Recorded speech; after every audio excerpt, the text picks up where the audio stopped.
Hi there, I'm James Fox, the events coordinator with the Friends of the Acton Libraries. And as part of the Celebrate Thoreau event today, we're going to have a discussion about vintage axes. And we've got one example here. In this particular example, there's actually something wrong with this axe, which is that the back of the head or the pole has been used to hit things, probably to use as a sledge or against a wedge. And that's misshapen the top, which actually they tell you not to do. And the reason for that is that it changes the shape of the eye of the axe, which makes the handle fall out. So that's why they tell you not to do that. And you can see how it's bulging at the back. It's called mushrooming, the back of this axe here. You may see in some modern axes in stores, they have these handles painted in all different colors. That's a new take on an old tradition. The reason for putting colors on the handles of the axes was so they could be found when they were dropped in the woods. So you would have a bright red handle or a bright orange handle or something. So you could actually find your axe when you dropped it in the leaves and it didn't meld in with all the leaves and clutter on the wood floor. Hi, this is Vivian, your host, Talk of the Town, and today we're here to celebrate Thoreau, and I'm with Carol. So today we're going to have a series of talks and demonstrations and activities. We are the group that supports the Acton Libraries, all 10 of them, town and school libraries, so we thank everybody for their participation today. What is the significance of this event to the community? Well, this is the 200th birthday of Henry David Thoreau. This year marks the 200th birthday. I think he's very much alive among us now. I think he's blowing out those 200 candles on his cake. And many people keep him alive in their hearts and minds. So we're here to celebrate him. Can you tell us a little bit about the goodies? So these donuts are from Somerville, and from Union Square in Somerville, and they're really delicious. My favorite's the bacon maple. So we have 5 flavors. We have sea salt and caramel. We have the pumpkin donut, which is vegan, and we have maple with bacon, maple without bacon, and we also have apple cider donuts. I just think like apple cider donuts are like fall Massachusetts thing, so yeah. Hi, can you tell us your name and what your role is here? Tell us about your game. So my name is Nikhil Raman, and I brought the computer and I'm running the Walden video game. And so basically this game is a simulation of Henry David Thoreau's life in a video game. So you have to survive in the woods, build a house, collect food, and things that you would do back then. Did you create the game? I did not create the game, but we were supplied a copy by a man who is organizing this event, and we just brought the computer that runs it. Thank you. Welcome to the raffle! Hi, can you tell us a little bit about your name and what you're doing here? By all means. Hello, I'm Lonnie. I'm friends with the Acton Library. Today we have an excellent raffle going on with all these fun prizes from a lot of local manufacturers, close and far. Steel Manufacturing, Ursa Major out of Vermont, great skincare, our local Acton Coffee House, Randolph, the aviation engineering sunglasses, male and female. We got some really cool bags from Huckberry. You got this nice watertight one, as well as the collaboration with Woolrich over there. We got some burn helmets, keeping it safe on the bikes. Actually out of Air Mass, you got R. Murphy knives, and they're doing their oyster knife here. We're doing an oyster shucking demonstration later. And actually out of Vermont as well, we got Bobo's Mountain Sugar. It's a lot of fun prizes, good for the whole family. Really excellent stuff to be used for the fall. So we're looking forward to the event. This is great to be featuring the Thoreau and all the prizes. Hi guys, I'm Meg from True West, and today we're serving up some of our special beers. We have a porter, we have a brown ale, which are awesome for this time of year, nice and chilly. Mornings, they warm you right up, and we have our flagship Colonial Gold. We're really excited to be at Celebrate Thoreau and in the gallery, and we hope you can come on down.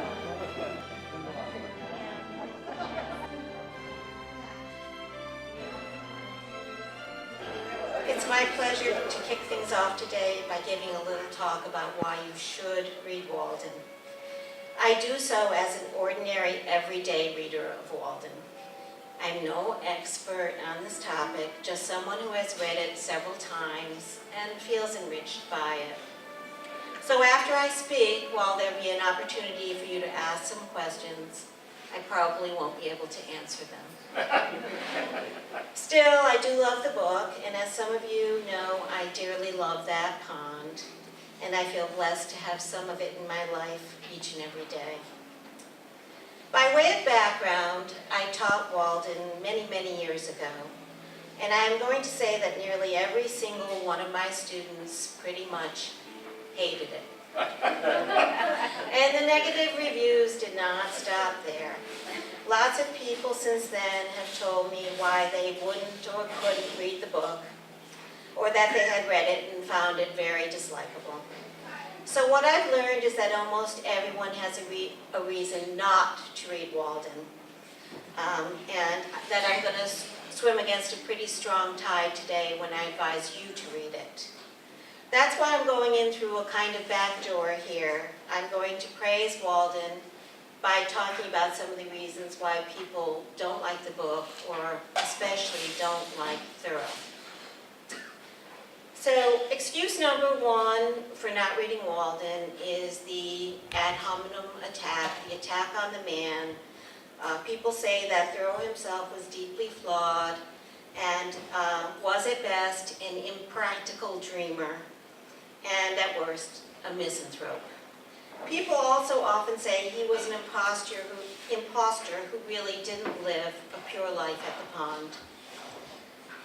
I'm going to spend most of my time today on those attacks on Thoreau, which I think are pretty darn unfair.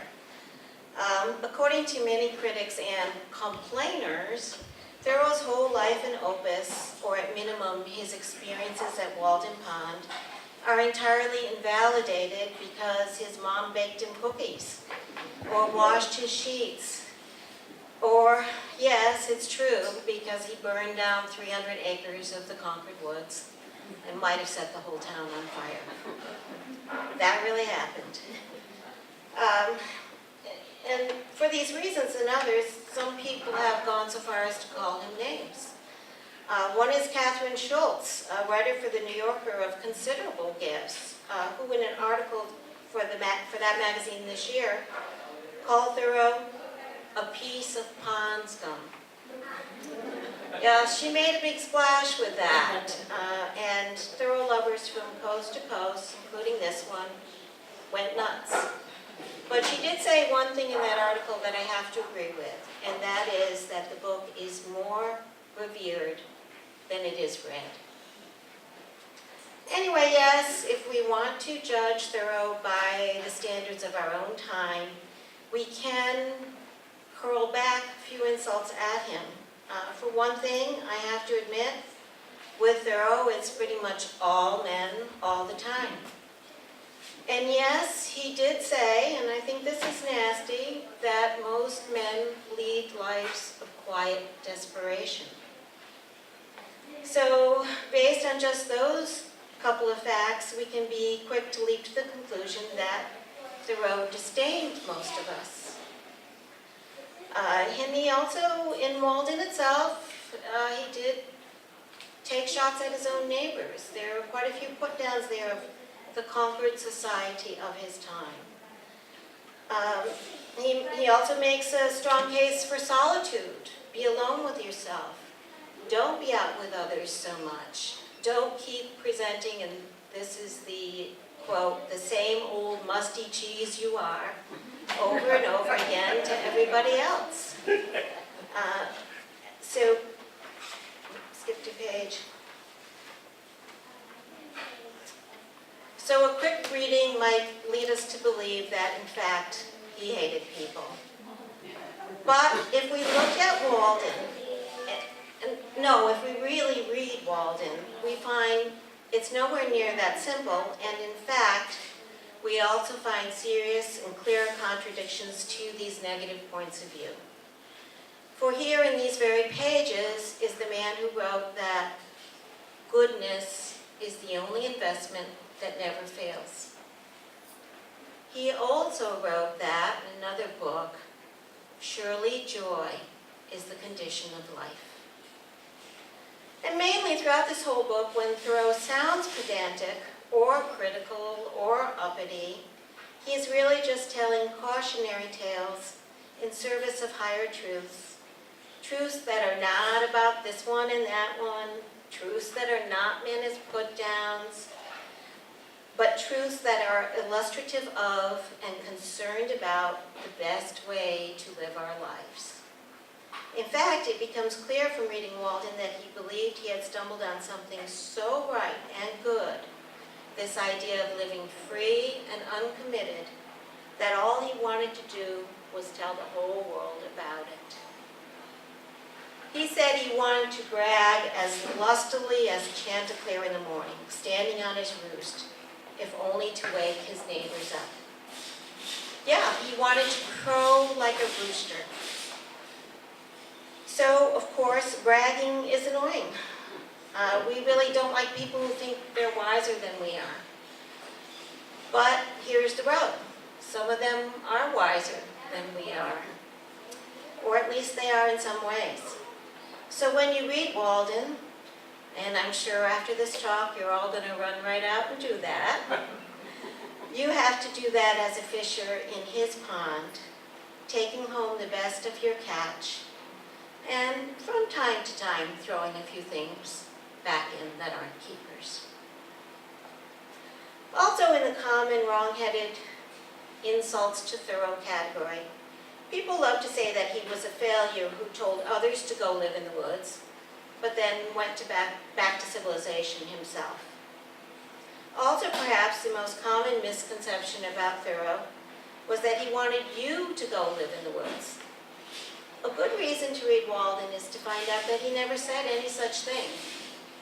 He does in fact explain why he went to the woods, to confront some essential truths, or my ordinary person's way of putting it, to think about what really matters.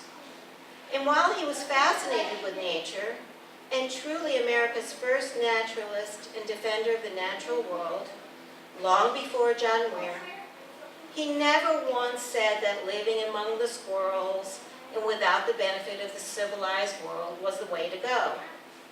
Instead, he describes the many objects and benefits of the nearby town of Concord that he used to survive in the woods, from the very walls of his own house, to the axe he used to chop wood, to the rye and cornmeal that he kept on the shelves to nourish him. All those things came from the town. He never claimed otherwise.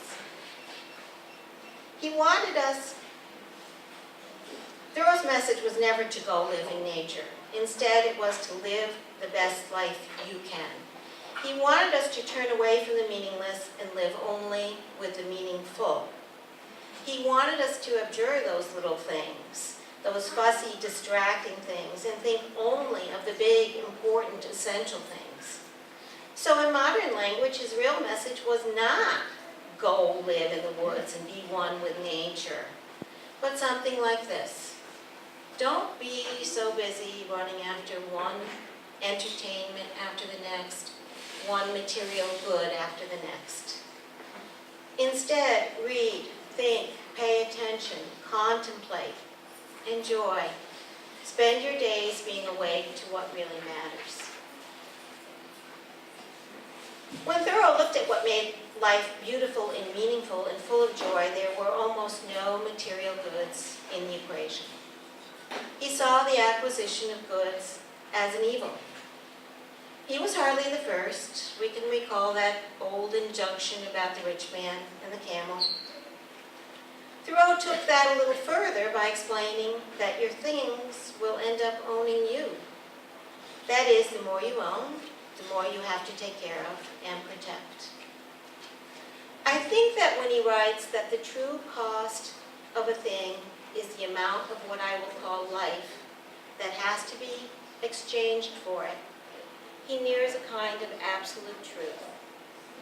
Or to put it another way, which of us will get on our deathbed and bringing the palm of our hand to our forehead say, If only I'd owned more stuff. Now, back to why people don't read Walden, but should. Excuse number 2.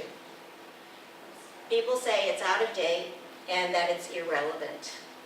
That criticism is, of course, also true to some extent. He was 28 years old when he went to the woods in 1845. He was a very young man by the standards of our day.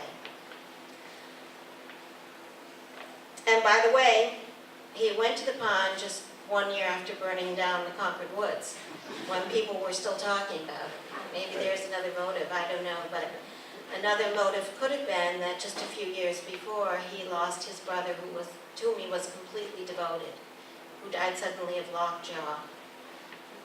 So he was not only young, but I think he was someone who had suffered, maybe suffered greatly. To us today, he reads at age 28, or even in his early 30s. Walden wasn't published until 1854. Like an old and wise man of literature. And also at times like an old crankpot in terms of his many pronouncements. But yes, the 1840s are a long time ago, and things were completely different then. Part of what I'm going to say next about those different times, I'm going to credit to Laura Dassaw-Walls. Some of you may have read her. She's got a great new biography out. She's a Thoreau scholar, and she explained this to me and about 500 other people at the Concord Public Library this summer. What was happening in Concord at the time when Thoreau went to the woods to live? And it was nothing short of a monumental shift from old farming ways and community and communal ways to a brand new industrial age. Sometimes we think of that as occurring in America, after the Civil War, which it mainly did in other parts of the country. But here in New England, we were first. And so what's happening here then are the textile mills and the railroads. It's a time of large-scale capitalism of the Industrial Revolution. And it had just taken off here in Thoreau's hometown of Concord. And Thoreau was a first-hand witness to that. He saw that happening. And one example I can give you of this is the Great Meadows. I'm sure lots of you have been to the Great Meadows. You know that big flooded area there. Well, that didn't used to be flooded. It used to be completely common land. The whole thing used to be common land for haying. But the textile mills in Lowell needed a dam. And when the dam got built, part of that refuge got flooded and part of that land was gone and forever. And that's how we lost some of it. I mean, the water is lovely there today, but that was a huge change for him. It was a huge change in way of life for the people of Concord. Thoreau had also seen the coming of the first railroad. That was right here in Massachusetts. And by the way, they called it the Western Railroad. It went all the way west to Troy, New York. That railroad was an abomination to him. Stinking and ugly and loud, something that assaulted his ears, and he writes, put out his eyes with its smoke. And you might imagine, take yourself back in that time. There's no cars, there's no airplanes, there isn't even the sound of canned music. You can imagine what that must have been like for him, that railroad, that intrusion of industrialism. And by the way, when he went to the woods, there that train was, right there, right near his cabin, just as it is today. An inescapable emblem for him anyway, of the world going to hell in a handbasket. So yeah, the book is out of date. That world is so different. None of us is shocked by a train today. In fact, probably a lot of us in the room want more of them for efficient public transportation. But such was not the case for Thoreau. He was coming to grips with a new and overwhelming industrial age. So, in part, Walden is tough to read because we live in such a different age right now. It can contains all kinds of allusions that a modern reader just doesn't get, and that will send you scurrying to your browser. Somebody before the talk told me that she has to look up lots of things, and so do I, believe me. Still, the essential truths, the essential facts of life in the book are not one bit out of date.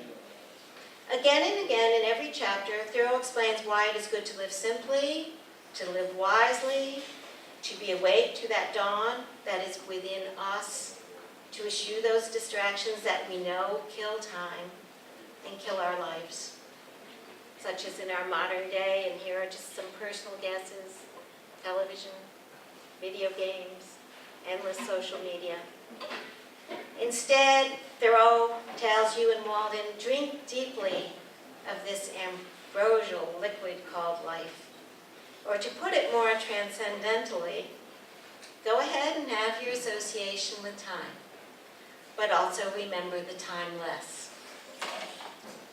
Now here's the last of the three major excuses that at least I've heard for not reading Walden. It's way too hard to read. Well, it is pretty darn hard. The first chapter, called Economy, despite being studied with a few great quotations, some of which I even quote today, is really not the best. It is, however, one of the longest and can seem to go on and on. Furthermore, Walden is, after all, a work of philosophy, a method of transport for those transcendental ideas we credit to Thoreau, Emerson, Alcott, and others. Honestly, I think there are some simpler pages in Plato. Thoreau wrote in a different time and place, and some of the sentences he crafts are freighted with all kinds of arcane knowledge, from references to English history to allusions to Confucius and the Vedas. Those sentences sometimes seem as if they will drown under their own heavy weight.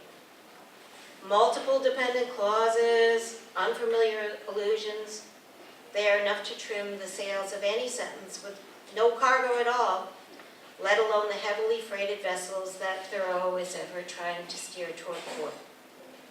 Sometimes I get to the end of one of those overlong, overburdened sentences, and I just want to say, simplify, simplify. But Walden also contains some of the most beautiful sentences on earth. As a stylist, he was beyond compare in the nonfiction realm. So if you want to lap up some luscious language, go and read it. Walden's a book for you. And as for difficulty, well, just do what any of my former students would have done. Skip the hard parts. Spend your time on, I recommend, Where I Lived and What I Lived For. That's the second chapter, as well as the conclusion. If you have to abandon that first hard chapter, Economy, do it. That is, take what you can and leave the rest. No one is going to know or tell. Now, before I close, let me briefly tell you a few other reasons why you should read this book. One is, not surprisingly, that it contains an awful lot of fascinating local history and geography.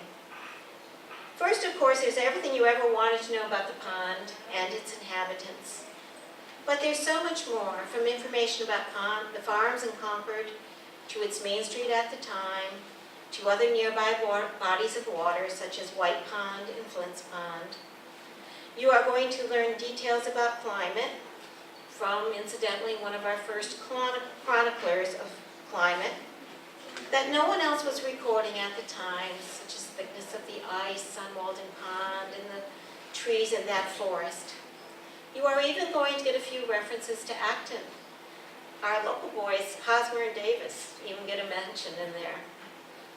If you have any interest in wildlife and plants, Thoreau, that's another reason to read Walden. Thoreau was endlessly curious about everything around him, from squirrels and high-bush blueberries to pickerel. Sometimes you think that nothing in nature not only escaped his notice, but his tender regard. He was, in fact, an all creatures great and small kind of guy, and his learning was profound and seemingly endless. That lust for life that he urges his reader to have is what he had for nature.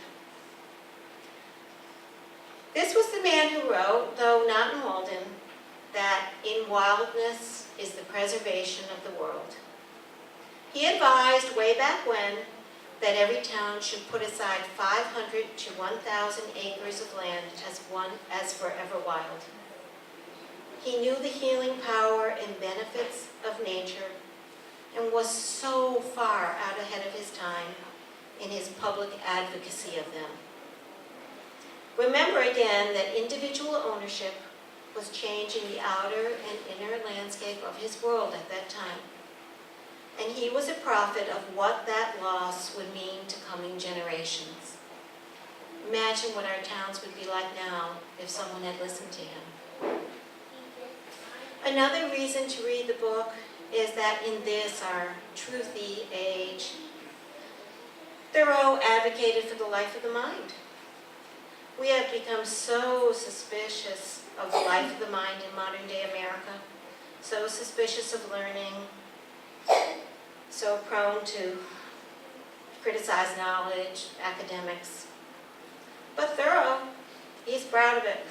He wants you to be learning all the time, and not for learning's sake, but so that you can drink deeper of your own inner potential. And of course, I cannot end this talk about library supporters and on a kind of library day without noting the love of the life of the mind and of books and reading that Thoreau expressed in this way. Books are the treasured wealth of the world and the fit inheritance of generations and nations. Books, the oldest and the best, stand naturally and rightfully on the shelves of every cottage. You see, there was one material good that Henry had no trouble with.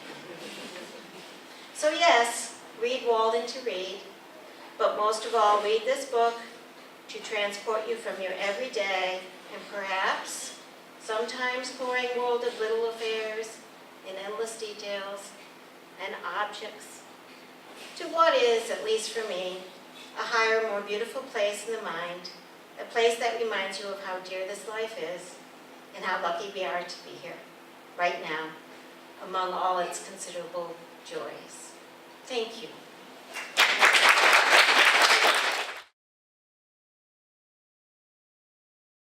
Bob? Yeah, a question in addition, if I could, Carol. A week and a half from now, the Friends of Pine Hawk is sponsoring a talk about Walden at the Acton Memorial Library. And actually, it's Friends of Pine Hawk, as you know, are a little subcommittee of your group. But the fellow, his name is Brent Rinaldi, and he's talking about, his title of his talk, Thoreau Walked Like an Indian. Talking about his sense for naturalism and study of nature. And could you amplify a little of that? And where is this fellow Brent going to take us? So Bob brought up that the Friends of Pine Hawk is sponsoring a talk in our library about Thoreau, and the thesis of the talk is that Thoreau walked like an Indian. And it is a topic I don't know one thing about, so I'm sorry, I can't amplify it. I'm sorry. Good question, I can't answer. I'm glad I was able to make it here for at least a little bit today. I'll be giving that talk. Good. Investigating the question. So several contemporaries wrote down that he walked like an Indian. And so the first question is, what in the world do they mean by that? And the second is it true? Yeah, certainly the attention to natural detail is undeniable at all times and in all ways. Maybe, is it also a slowness in his gait as well as his gait? Or? Long-leggedness would be the primary thing. Interesting. Long steps. He also walked quickly. Interesting. And I'll be talking more generally also about Thoreau's interest in Native Americans and what that meant for him in terms of his philosophy. Anyone else? Comment or question I can answer? How many of you have been over to the Ozma house before? Okay, a few of you. You'll know, if you do the tour, that one of the things that we have that almost anybody can play is a roller organ. The one that we have was given to us in 1992. It came with 14 rolls of all about 1887. And I didn't bring the societies because I know it's another one that I can borrow. So I brought it here today so that you could hear it. We don't usually, the one that we have over the society, we don't usually play the rolls all the way through, but I thought that you'd get a chance to hear the thing and see the sort of songs that they were putting out in 1886.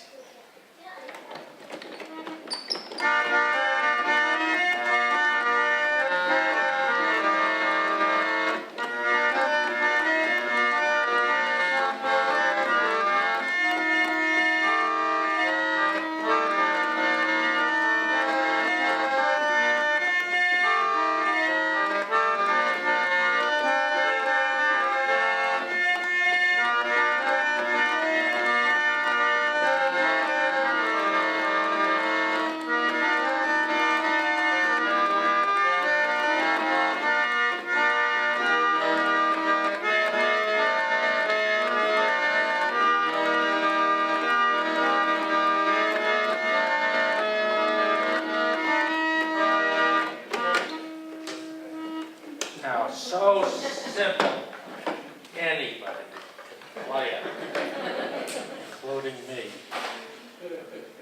All I gotta do is change and we'll go to another one.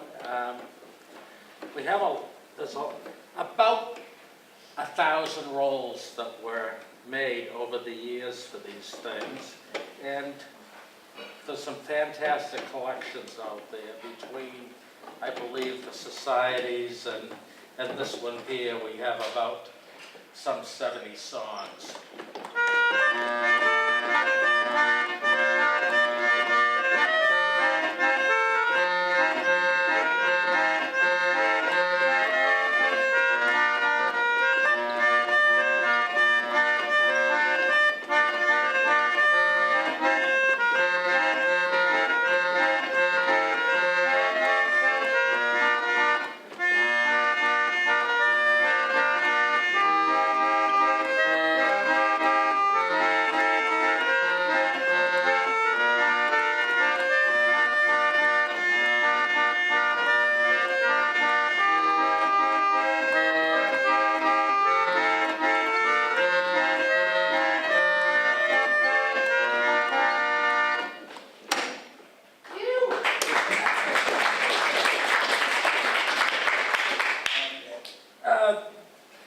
Interesting thing about the design of this instrument is that these things are called cogs because they look like a corn cob.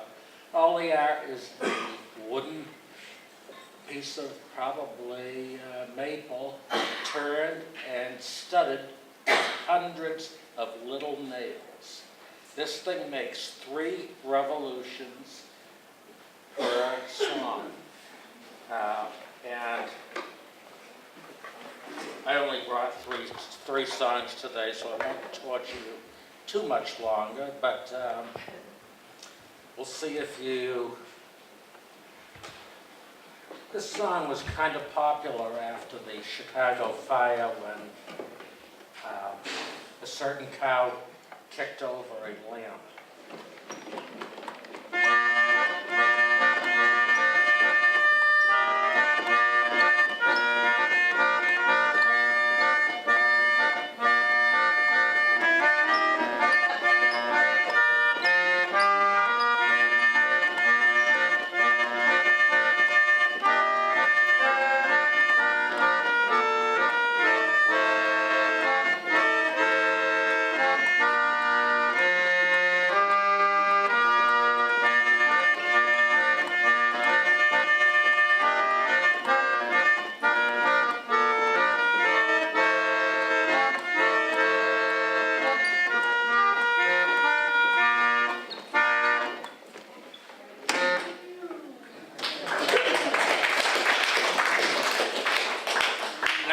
it was a hot time in the old town at night. I was asked today to talk a little bit about old axes. And oddly enough, I learned first about this from somebody at the fire department that said, "Oh, you're going to be speaking about axes." And this is before anybody had asked me, so. Nevertheless, since I worked there for some decades, and actually I retired from there 10 years ago today, and I just realized that this morning I've been out of there 10 years, and I still keep in touch with the fire department here. So I had a bad day when I worked there because I like to have the axes sharp. And, oh God, if anybody had a dull axe, they would bring it over to the station where I worked, and it got the treatment.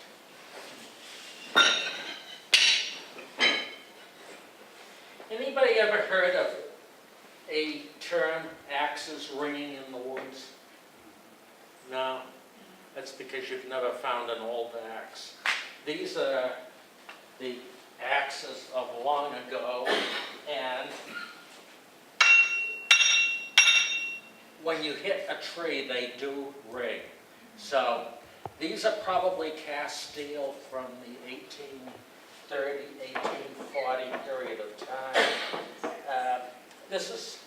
This should have a little bit longer handle on it, but I've been using it for the last 50 years for chopping kindling.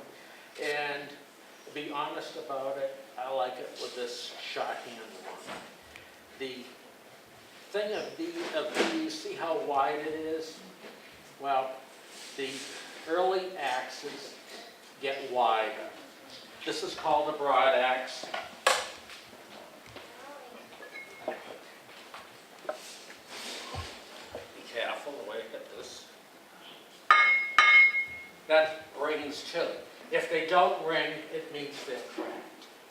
It's a nice thing to know about them. But if these don't have a good ring to them, it's because there are fractures in the steel. And by the way, the way they are made, the metal, this is one piece up here, and then down here is what this little part that they fold the steel over, bend it, and pound it to weld it together. And this part is called the eye. This is the wide blade, and it's fairly sharp. And this is the sort of thing Henry might have used when he was dressing off the side of a log, because these they have a lot of mass to them. And I've seen either way. I wouldn't do it that way, but I've seen people stand on there. And you use this along the side of the log. If you're working across the top of the log, you use an adze, which is sort of like a grub hoe, except it's sharp. And that one, then you spread your feet and you swing it and make sure that you look and see where you're going. As far as sharpening these things are concerned, these were made long before there were any electric tools for sharpening. So the old standby is a whetstone. Use it with water and just do a circular motion. I've seen people sharpen these with files. Both this one and the other one behind me that I just showed you. I will guarantee you if you put a file to it, when you get done, the file will be smooth. This steel is very, very hard. And I don't know what it is about the quality of the steel from back in the period of time, the 1820s, 1830s. But these are the tools that they were using. They were very common. Every farm had them. And everybody probably, it's hard to tell whether Mr. Thoreau ever sat down with a housewright to see just how these places were put together. And it's very logical that he probably did have, because it appears like during his lifetime, Henry made a habit of studying everything. So I am not at all surprised that he would have been very familiar with this axe like this, an adze, or even the other little axe that I had. Hatchets have a shorter handle, usually a smaller blade. There are a couple of specialty axes that I brought today, and the first one I wanted to show you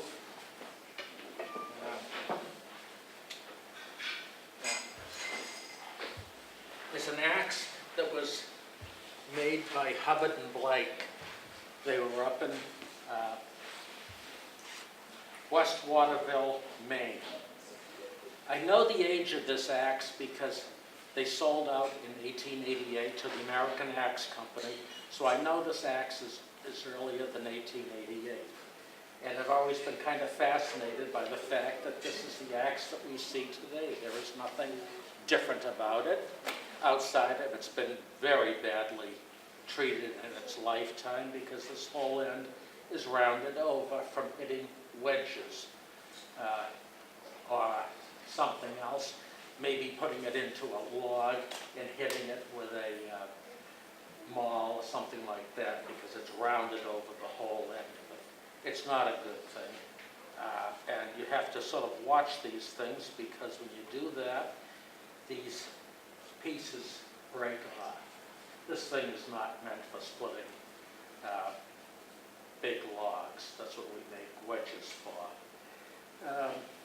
I don't think you'll get too badly hurt on the thing because it is not sharp, but I've sort of held on to it over the years because I had to, after I saw the nice markings on it, I wanted to find out more about the company. And when I found out that West Waterville became Oakland also in 1888, I said, oh, okay, I know at least the axe is built sometime prior to that. And then I also found out that Hubbard and Blake, they were both in the brothers and the partners were both in the Civil War together. And I was sort of interested in the family for that, just for that connection. The one last one that I wanted to show you is the pickaxe.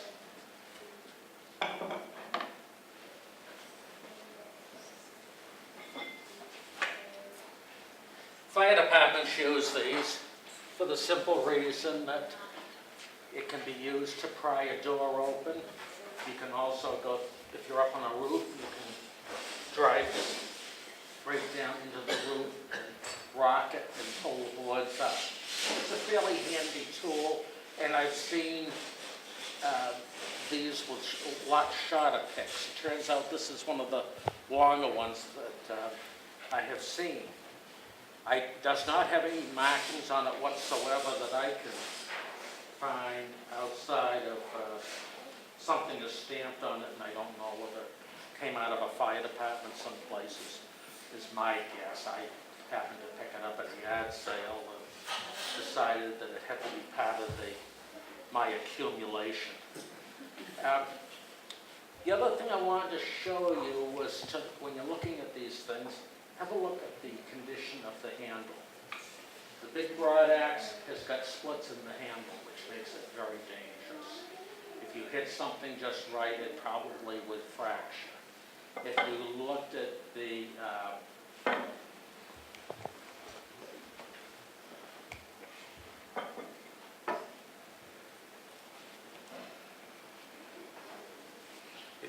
the Hubbard and Blake, you can see somebody has driven a wood screw into the end of it to act as a wedge. It's not really the right thing to put there, and that's why they make wedges.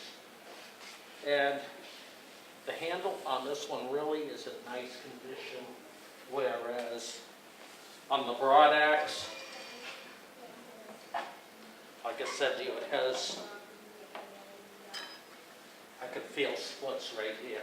When you find that sort of thing, avoid it.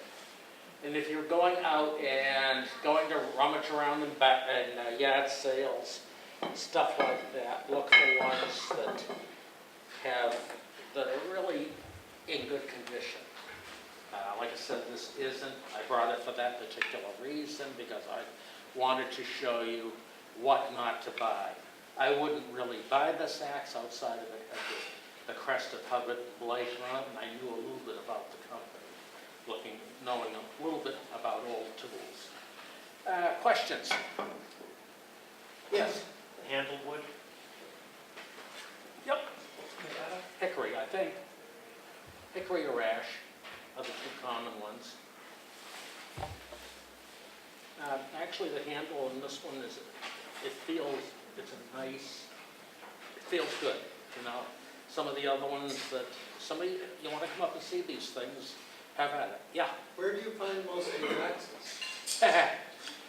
Oddly enough, I haven't, this is the only one that I have picked up in the last 10 years. The other ones I've owned probably close to 50 years. In yard sales or? Well, the latest, this one here I found in a yard sale. The two broad axes I found many years ago. A friend of mine collected tools and I acquired them from him when his father passed away. The pickaxe, I believe, I also bought at a yard sale. I have no idea what its history is or anything other than the fact that I didn't need one, so why not get it? No. The last thing that I really do now is go out and pick up power tools or axes. I think I'm dangerous enough without having a tool in my hand, in all fairness. Yeah? Any more questions? Yes? I have a question about the instrument. Is that manufactured in the States? It was manufactured out in Ithaca, New York. A man by the name of Horton owned a number of patents. He was widely known as the inventor of the Ithaca calendar clock, which had a perpetual calendar and everything on it. So when he developed this thing here as a musical instrument, it was just a novelty, and these sold in their time for $4 or $5. The rolls sold for 10 cents. And they were available through all of the department stores, through Sears and Roebuck. There was a company that, I'm trying to think of the name of it, Larkin, that manufactured soap powder and stuff. And you could collect coupons, send away, and get the rolls that way. Today, they're not quite as common. I've seen them on the internet for $10 to $15 a roll. The instruments themselves now are around $300 or $400, but they are still available. If you go on eBay, I think you'll find them. I feel that at this point I have enough of them, so I have not been looking. But every once in a while, something new comes along, and oh, it's a novelty. Why not get it? But the Society's collection, and between the Society's collection and mine, I think we could bore you for an entire evening. So, you know, between 60 or 70 of these things, and they're all different. So most of them, unfortunately, most of them are hymns, and they aren't popular songs of the time. Oh, the Golden Slippers was Civil War period. But everybody, big round of applause for Bill, please.